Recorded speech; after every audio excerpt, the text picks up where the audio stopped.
bawat araw, biyaya mo'y sagana, pag-ibig mo'y di nagkukulang. Sa gitna ng unos, ikaw ang sandigan. Sa dilim ng gabi, ikaw ang liwanag, di mo ako iiwan. Di mo pababayaan. Pag-ibig mo'y walang hanggan. Dakila ka, O Diyos, tapat kailanman. Di nagbabago ang iyong pagmamahal. Sa bawat hakbang, kasama kita. Ikaw ang pag-asa. Ikaw ang lakas.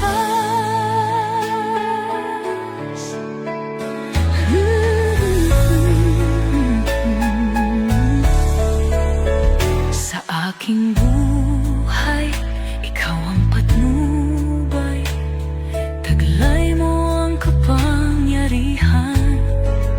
Laging maaasahan, di kailanman lilisan. Panginoon, ikaw ang tunay na tahanan.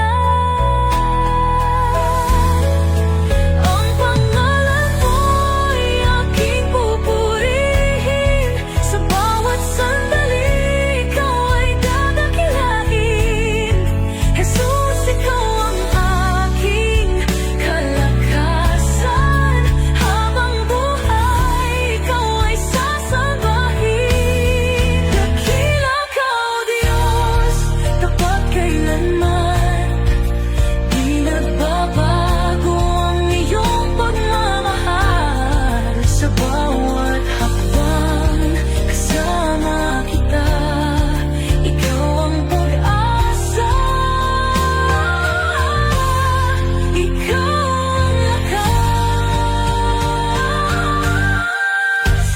Habang may buhay, ikaw ay pupurihin. Ikaw ang Diyos, walang kapantay.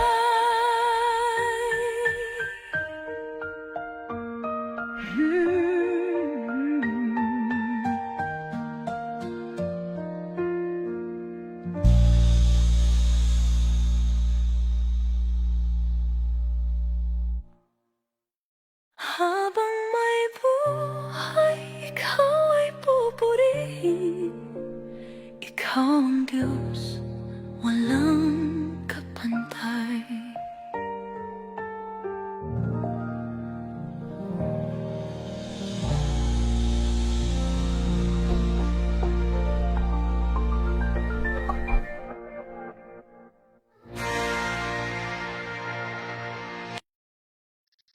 Amen. Magandang umaga po sa bawat isa sa atin. Salamat po sa Panginoon sa araw na ito na tayo po ay kanyang ginising pa at meron po tayong pagkakataon na marinig po natin ang kanyang mga salita. Pero bago po tayo makapag-aral sa umagang ito, tayo po muna ay sumandali pong manalangin. Aming Ama, salamat po sa araw na ito, sa panibagong pag-asa na patuloy po ninyong ipinararanas sa amin, Panginoon. Salamat po sa inyo pong biyaya sa amin pong mga buhay. Kayo po ang siyang patuloy ang magsalita sa amin at kayo po ang siyang patuloy, Panginoon, na magbago ng aming mga buhay sa araw po na ito, Panginoon. Sa iyo po ang pinakamataas na papuri, pagsamba at pasasalamat sa pangalan ni Jesus. Amen and amen.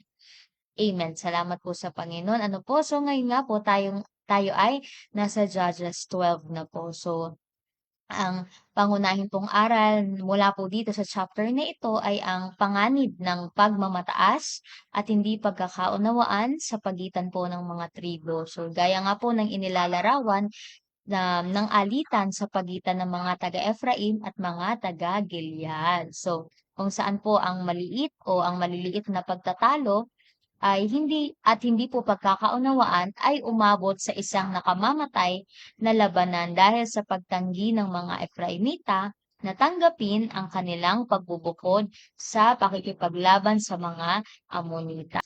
Sabi nga po dito sa verses 1 to 3, ang mga kalalakihan ng Ephraim ay tinipon upang makipagdigma. Sama-sama silang tumawid sa ilog Jordan at nagpunta sa Zakon upang kalabanin si Jephthah. Tinanong nila sa kanya, bakit hindi mo kami tinawag bago ka nakipagdigma sa mga taga-Amon? Dahil sa ginawa mong iyan, susunugin namin ang bahay mo at itatambakan namin doon. Sumagot si Jephthah, kami at ang mga Amonita ay nagkaroon ng matinding alitan. Humingi kami ng tulong sa inyo, ngunit hindi ninyo kami pinansin. 3. Kaya itinaya ko na ang buhay ko sa pakikipagdigma sa kanila. Binagtagumpay naman ako ni Yahweh. Bakit gusto ninyo akong salakayin ngayon? Kung tutusin po, ang mga ito po ay galing sa iisang lahi, subalit dahil sa hindi pagkakaunawaan, sila ngayon ay naging magkalaban. So valid naman po ang naging reason po, ang naging dahilan po ni Jephthah para hindi isama ang mga Ephraimita sa labanan. Ngunit binaliwala nila ito at sa halip sila ay nanindigan base sa kanilang emosyon. So hindi po talaga tayo makakapag-isip ng tama at mabuti kapag tayo po ay pinangunahan ng ating mga emosyon. Ano po, tulad po ng galit, selos, o kaya naman ay ang pagtatampo. Ano po? At dahil nga po sa galit at pagnanais ng mga Ephraimita na maghiganti, nagbunga po tuloy ito ng malawakang massacre. Ano po? So nakakalungkot na dahil po sa di mapigil na galit, maraming tao po ang nadadamay. At nangyayari po ito sa maging sa ating panahon po ngayon. So, ang kwento pong ito ay maaari po nating na maging panawagan po sa atin na maging mahinahon, mapagpakumbaba at maging handang magpatawad po dapat tayo sa iba kahit na sila po ang nagkamali o nagkasala sa atin. So sa kabuuan po, ang Judges 12 ay nagpapaalaala po sa atin na ang pagmamataas, division o pagkakabahagi at hindi mapigilan pong galit ay mapangwasak. Ano po? At wala po talaga itong mabuting maidudulot sa ating pong buhay. Binibigyan din nga din po dito ang kahalagahan po ng pagkakaisa, pagpapakumbaba at matalinong pamumuno. So ang mga paalaala pong ito ay hamon sa atin na talagang pagsikapan po nating mamuhay para sa kapayapaan. At ingatan po natin ang ating mga emosyon, ano po, at magtiwala po tayo sa kapangyarihan ng Diyos habang tayo po ay nagsusumikap para sa pagkakaisa at pagkakasundo sa ating mga relasyon. Ano po, sa loob man ito o labas ng ating pong mga tahanan. Amen po. Salamat po sa Panginoon. Sa Diyos po ang pinakamataas sa papuri, pasasalamat sa umagang ito. So tayo po ay manalangin. Aming Ama, salamat po sa araw na ito. Salamat po sa aming napag-aralan ng iyong mga salita. Nagpapasalamat po kami, Panginoon, sa panibagong aral na ito na patuloy po ninyo kaming pinapaalalahanan, Panginoon.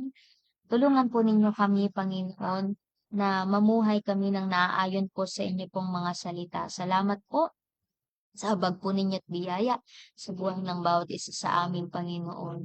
Patuloy ka po naming pinapupurihan at pinasasalamatan at samahan po ninyo kami kapag tagumpayin sa araw po na ito. Wala pong ibang madakila at maluwalhati sa araw na ito kundi kayo lamang po, Panginoon. Salamat po sa itong pinakamataas na papuri, pagsamba at pasasalamat sa pangalan ni Jesus. Amen and amen. Amen. Salamat po sa Panginoon at salamat din po sa inyo na nanood po at nakinig ng salita po ng Diyos sa araw na ito. Nawa po ay napagpala po ang bawat isa sa atin. Amen po. To God be all the glory. Praise and glory, honor and strength unto our God, matchless, endless, Lord unrestrained. This is our God, ever